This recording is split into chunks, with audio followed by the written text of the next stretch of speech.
همه ما چند تا کبوتر خوب داریم. کبوترایی که سالها با هنر پروازشون تکه‌ای از دلمون رو با خودشون بردن بالای ابرها. نسلی که از وجودشون چند نسل دیگه ساخته شد. اما یه روزی میرسه که همین کبوتر پیر میشه. پاهاش دیگه اون قدرت سابق رو نداره. نطفش نمیگیره، تخم نمیذاره و دقیقاً همونجا بی‌انصافی بعضی آدما خودشون نشون میده.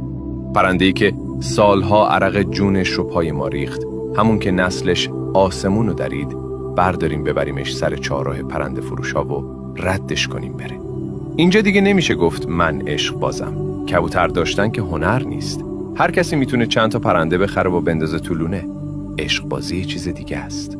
عشق بازی یعنی وقتی اون کبوتر پیر دیگه نمیتونه برات نسلی بسازه، نمیتونه اوج بگیره، تو هنوز براش دونه بریزی، هنوز براش آب بذاری. چون یادت هست یه زمانی همین بالهای خسته دل تو رو تا محضر درگاه حق تو آسمون آوردن.